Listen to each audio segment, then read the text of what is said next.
possam melhorar sua condição de vida. Uhum. Esse banco de dados que o senhor está falando também vai ser útil para implementar o Renda Brasil, né, que é um plano do governo para depois da pandemia. Queria que o senhor falasse um pouquinho sobre esse programa.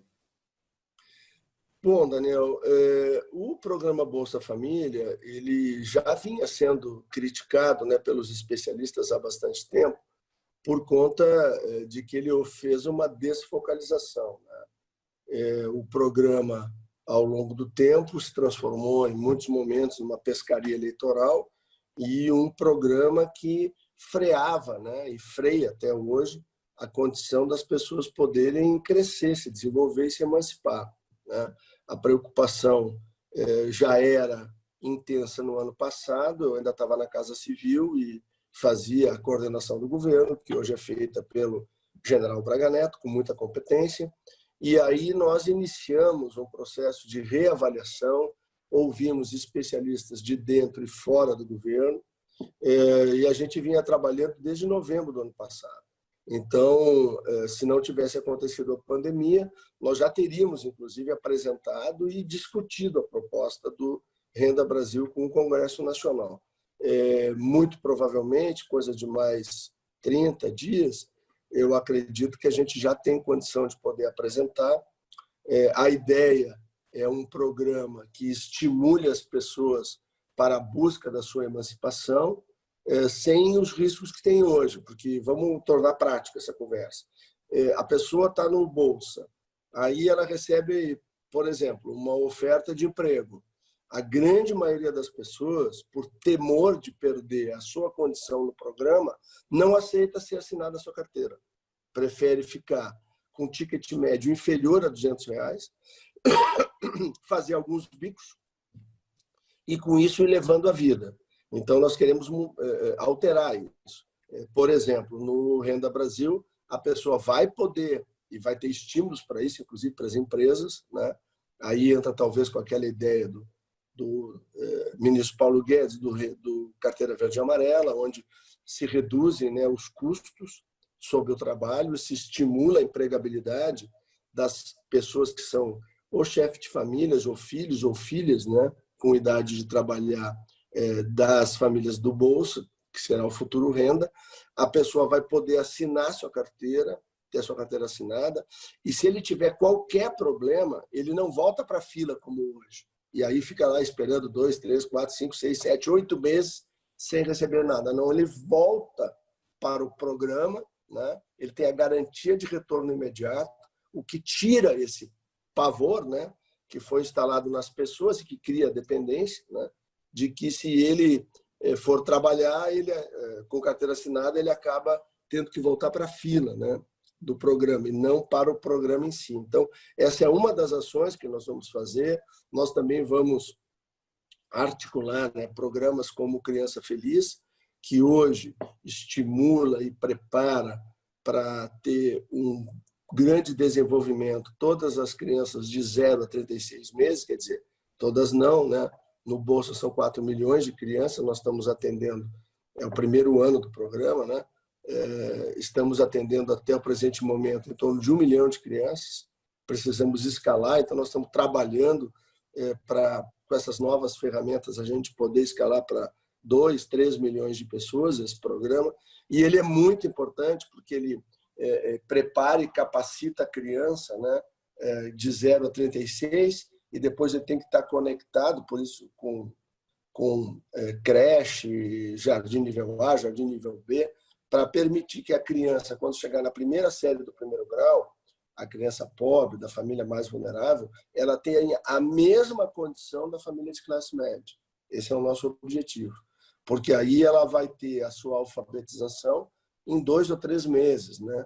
E não como é hoje, que às vezes com 2 ou 3 anos a criança ainda não se alfabetizou. Então, tem toda uma nova dinâmica que nós estamos construindo, e nós vamos também trabalhar com o Sistema Único de Assistência Social, com o SUAS, para trabalhar na promoção e na estimulação das pessoas para que elas possam se desenvolver e melhorar sua renda. Uma coisa é uma família viver com uma renda de R$200 e mais alguns bicos. E outra coisa completamente diferente é ter uma base de R$1.000, R$1.500, R$2.000, R$3.000, e aí dá uma nova condição de vida para aquela família. Entendi. Então, o programa deve funcionar como um unificador de programas anteriores. O senhor citou agora até a carteira verde-amarela, que ainda está um projeto para vir, né, que vai ser formulado. Uhum. Como que vai funcionar essa interligação entre as coisas? Uma pessoa que se encaixa num programa recebe o mesmo da que encaixa no outro, ou vai ser valores que vão se sobrepor e vão ser somados? Não, a ideia qual é? A ideia é o programa de renda mínima, que será o Renda Brasil. Ele é um programa de promoção das famílias, de emancipação das famílias pelo trabalho. Então, vai entrar estímulos, né, como o mérito, vai ter estímulo de desempenho escolar, né, vão ter uma série de ações que vão se somar para que aquelas famílias possam melhorar de maneira bastante clara a sua condição, não apenas de sobrevivência, né, mas de existência, através do emprego, do trabalho, da renda, do treinamento, do acompanhamento, do estímulo, né, à educação básica. Por isso que nós criamos a Secretaria Nacional da Primeira Infância, porque assim, a primeira infância, quem cuida dela é o Cidadania. O Ministério da Educação cuida a partir da primeira série do primeiro grau, né? Então, a gente quer ter um foco muito intenso e aí, para transformar e para mudar a vida das famílias, aí o presidente Bolsonaro, quando era pré-candidato, era deputado ainda, nós fizemos uma viagem ao Japão, à Coreia e Taiwan, exatamente para conhecer como foi a experiência daqueles países em relação à educação. Eram países muito pobres, com inúmeras dificuldades, e que conseguiram, vamos dizer assim, atingir um alto grau de tecnologia hoje. São países que são expoentes, né, nesse novo mundo de TI aí. Por quê? Exatamente porque investiram fortemente em educação básica. E se a gente volta na primeira infância, tem um estudo econômico do Heckman, né, que ganhou o prêmio Nobel lá no início dos anos 2000, exatamente provando que para cada real aplicado na primeira infância, a pessoa recebe 6,8 real ao dólar ao longo de toda a sua vida. Ou seja, é um investimento que traz um retorno extraordinário. Então, a gente quer acoplar essas coisas. O Renda Brasil não é apenas uma renda de subsistência para a família, não. Ela é um patamar onde a pessoa é atendida para combater sua vulnerabilidade, mas aí se acopla uma série de programas que passam a integrar o Renda Brasil e vão fazer com que essas famílias, quer seja através do treinamento, qualificação e oportunidade de emprego para os que já são adultos, quer seja pela melhoria da condição de aprendizagem e de transformação das crianças que estão exatamente na primeira infância e no ensino básico. É por aí, vamos dizer assim, com esses dois vetores que a gente quer fazer com que as famílias consigam melhorar seu nível de prosperidade. Uhum. Ministro, a gente consegue listar quais programas que devem ser unificados pelo governo? Bom, ainda não, né? Porque a gente está na fase da construção, né? E se a gente ampliar muito o detalhamento, nós acabamos adiantando coisas que ainda estão em fase de ajuste. Eu gostaria e me comprometo de, assim que a gente anunciar o programa, a gente voltar e aí debater ponto por ponto e aí poder ser específico. É que existem equipes lá no Cidadania, da Economia, né, que estão trabalhando com a formulação e eu gostaria que primeiro a gente tivesse a definição, né, e a unificação de todas essas ideias, a definição de quais os programas que vão estar dentro do Renda Brasil, para depois poder apresentar, porque senão eu antecipo e posso eventualmente trabalhar com um conceito que eu acho que é importante, mas que no consenso as equipes técnicas acham que ele não deve ser aplicado agora, ou talvez um pouquinho mais adiante. Então, eu me comprometo, Daniel, de voltar para a gente discutir especificamente o Renda Brasil. Entendi. Só voltando um pouquinho, ministro, o senhor citou aí a relação entre o Renda Brasil e a carteira verde-amarela. Eu queria só aprofundar um pouquinho nisso, porque são dois benefícios que se somam, né? São duas coisas que acabam gerando um benefício complementar um ao outro, né? Como que eles se interligam? Não, a ideia é que a ideia original da carteira verde e amarela era principalmente para os jovens, né, para o primeiro emprego, né? Então a gente amplia esse conceito, essa é a tese, para as famílias do Bolsa, né? Ou seja, homens e mulheres, chefes de família ou não, né, mas que fazem parte do programa Bolsa Família, que vai se chamar Renda Brasil no futuro, eles poderão acessar e, ao serem contratados, tendo origem no programa, eles podem ingressar com esta contratação mais favorável para o empregador. Então, nós queremos que haja uma maior disponibilidade para estas pessoas, ampliando a possibilidade da contratação através desse regime que tem o menor custo tributário. Essa que é a ideia. Uhum. Ministro, a gente tem visto também que o programa do auxílio emergencial não tem sido imune às pessoas que são mal intencionadas ou até erros no processo mesmo, pessoas que tentam fraudar ou até pessoas que recebem ali se não deveriam receber. Como que o Renda Brasil vai criar um mecanismo para evitar esses erros? Bom, primeiro dizer que o auxílio emergencial tem um grau de eficiência de 99,5. Ou seja, o maior, até o presente momento, não existe nenhum país do mundo que tenha esse grau de eficiência. O país que é considerado referência para o mundo todo são os americanos e é o sistema de pensões e aposentadorias americanos. Esse sistema, que paga em média 80 milhões de benefícios por mês, ele há 20 anos não sofre um apontamento dos órgãos de controle americanos, dada a sua eficiência e a sua segurança.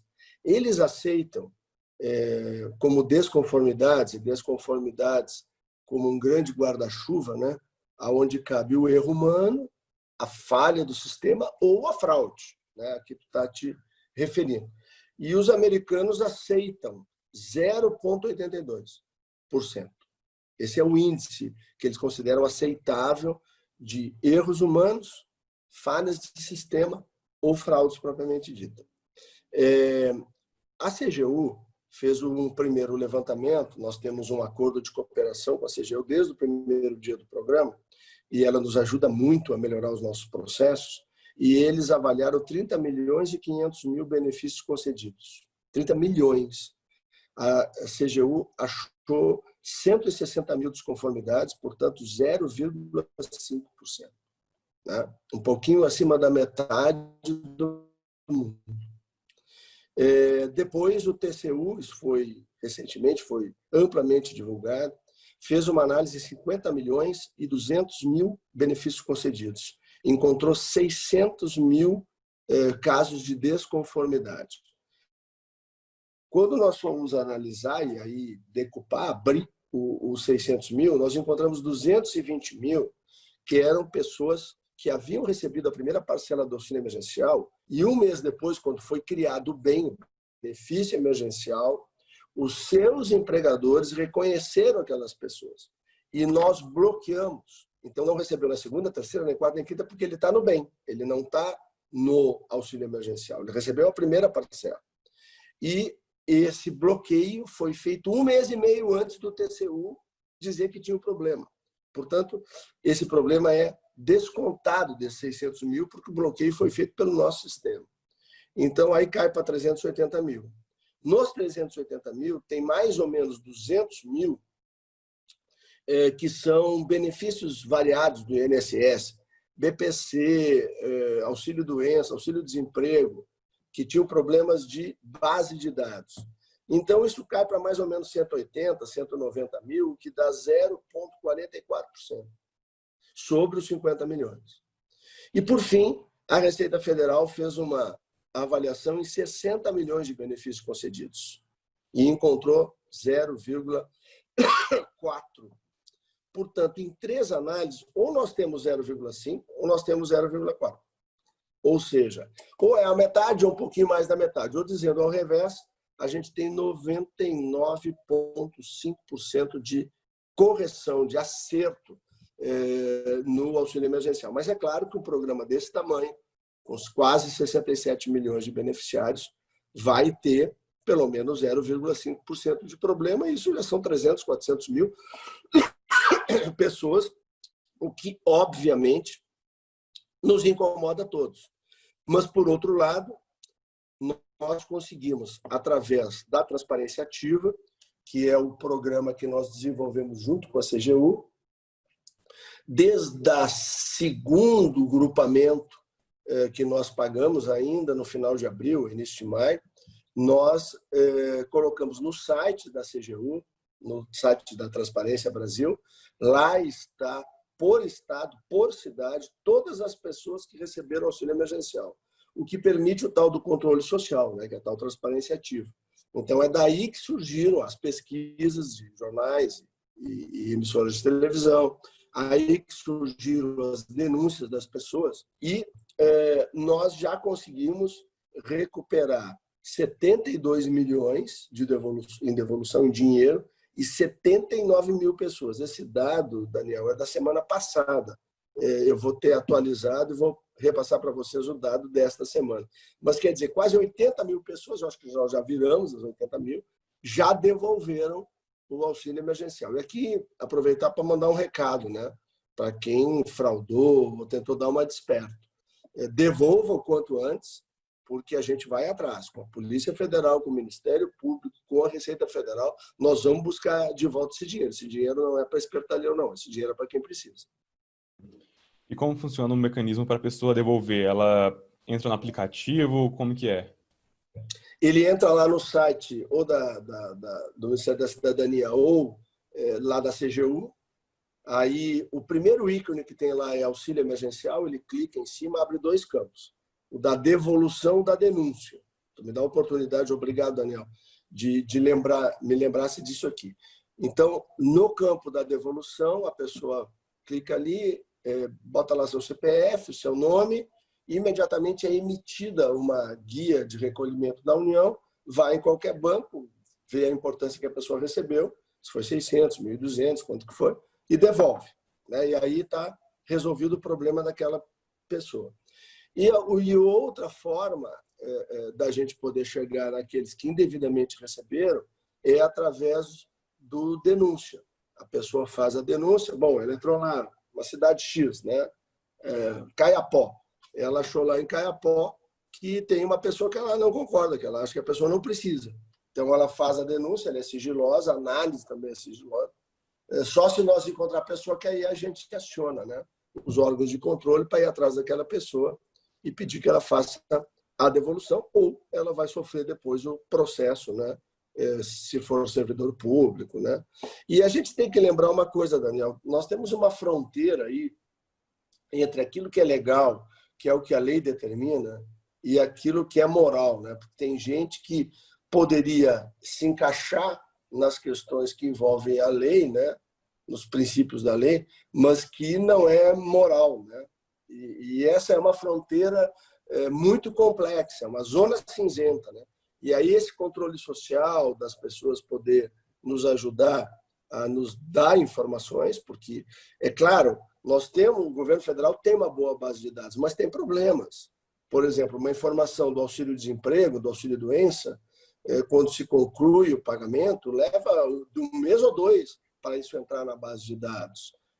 Por outro lado, nós temos mais de quase 3 mil cidades brasileiras que nós não temos a relação nominal de quem é ou não servidor público. Então, obviamente que isso cria uma dificuldade. Então, o controle social, essa transparência ativa, que a Controladoria Geral da União tanto defende, que nós testamos e tem um efeito extraordinário. Tanto é que nós estamos aí com quase 80 mil pessoas, ou mais de 80 mil pessoas, que já devolveram o dinheiro que receberam indevidamente. Agora, ministro, o governo federal tem um papel muito importante na gestão desses projetos sociais, esses programas sociais, mas os municípios também têm uma ação importante em alguns projetos, né, em algumas ações. Tem alguma coisa planejada para auxiliar os municípios que também estão em situação financeira complicada com a pandemia? Bom, Daniel, nós mandamos aos municípios brasileiros, nos últimos 60 dias, mais de 2,2 bilhões. É dinheiro na veia. nós mandamos, em maio e em junho, por exemplo, nós mandamos 3 meses do valor que é pactuado pelo Sistema Único de Assistência Social, exatamente para permitir que todas as equipes, são mais de 200 mil pessoas no Brasil, todas as equipes do Sistema Único de Assistência Social pudessem ombrear lado a lado com as equipes do SUS, o que foi muito importante, principalmente em instituições de longa permanência. Lembrar que Canadá, Estados Unidos, países europeus tiveram ali os seus asilos, em muitos casos, dizimados, né, pelo coronavírus. Graças a Deus, aqui no Brasil, a gente conseguiu evitar que isso acontecesse. Isso se deve ao trabalho conjunto dessas equipes, né?